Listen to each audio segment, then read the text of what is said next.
Ya itu tadi kan dengan kita memperlakukan work from anywhere maka masyarakat kan akan terdistribusi kepulangannya untuk kembali ke kampung halamannya.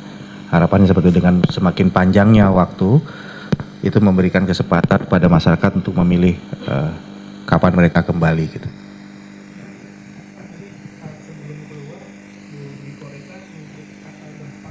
Wah. Enggak.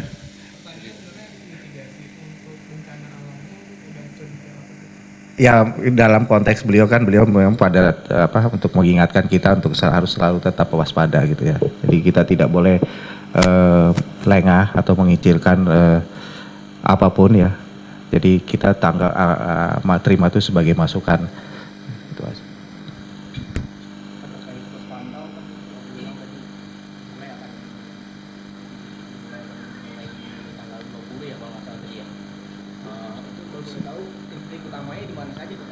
Kalau titik kita mulai posko tanggal 21 ya, 21, tapi dari kepolisian kalau saya tidak salah mereka akan mulai menggelar tanggal 20. Titik-titik itu kita seperti kalau kita mulai dari ujung barat itu di Merak, kemudian di jalan tol ya, di jalan tol, kemudian juga di arteri, kita siapkan titik-titik pantaunya. Di jalan tol itu banyak ya, kalau saya tidak salah itu ada di kilometer berapa tuh? Cikampek Utama juga ada ya, Cikatama ya.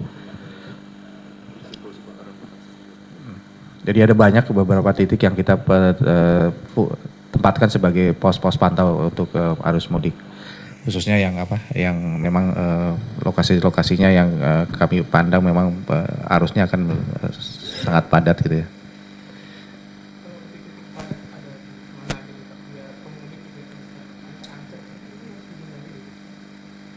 Rasanya sih padat, maksudnya itu ada di Cikatama kita ada 77 57 itu sudah mulai ya. Itu perjumpaan antara MBZ dengan jalur yang di bawah ya. Itu sudah mulai ya.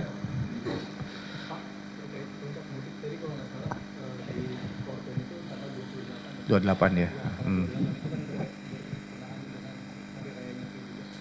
29 nyepinya.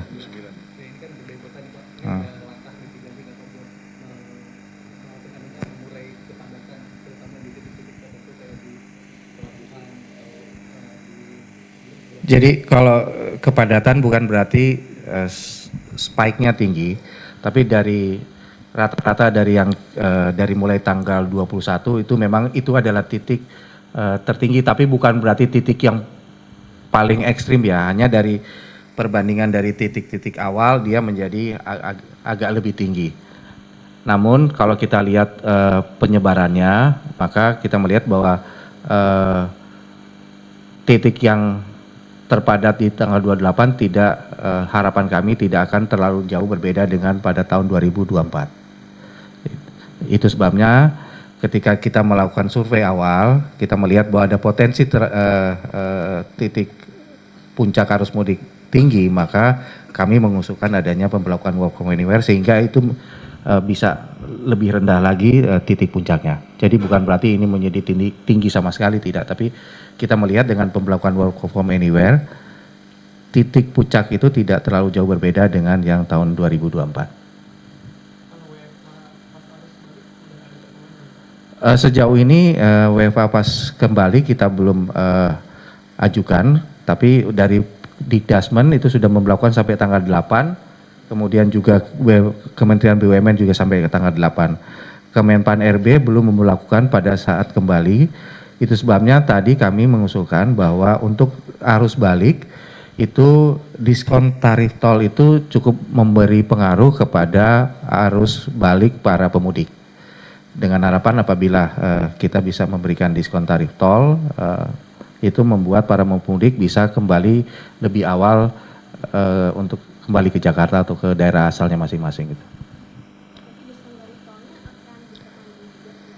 Tadi yang diskon tarif tol itu tanggal 3, tanggal 4, dan tanggal 8 dan 9. Gitu. Jadi dan ini berlaku untuk jasa marga. Tadi juga Astra.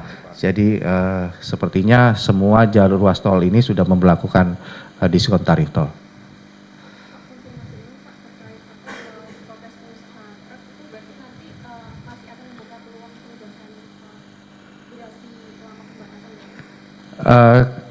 Itu kan sudah disepakati oleh dalam bentuk surat kesepakatan bersama ya, SKB dengan antara 3 institusi, Dirjen Perhubungan Darat, kemudian Korlantas dan Jasa Marga.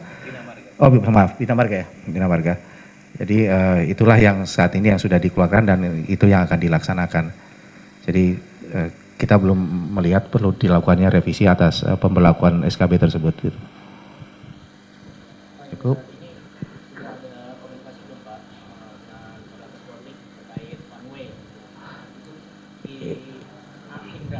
Itu nanti dilihat pada situasi di lapangan.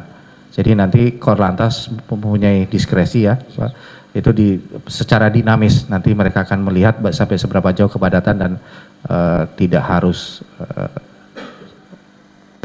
pada situasi-situasi tertentu mereka yang akan menentukan gitu.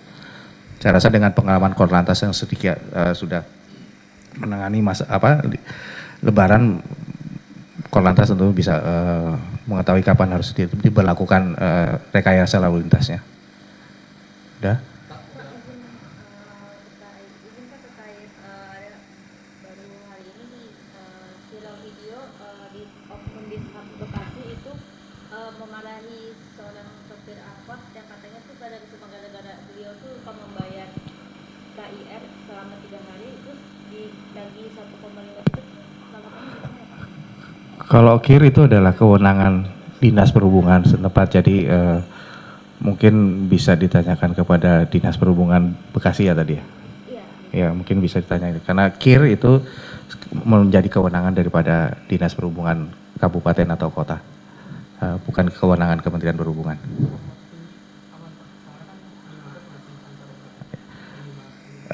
Kalau dari BMKG pantauan cuacanya sepertinya masih kondusif ya, masih baik. Harapan kita bahwa pada saat nanti pelaksanaan angkutan Lebaran cuaca tidak menjadi jelek lah gitu. Harapan kita ya. Amin.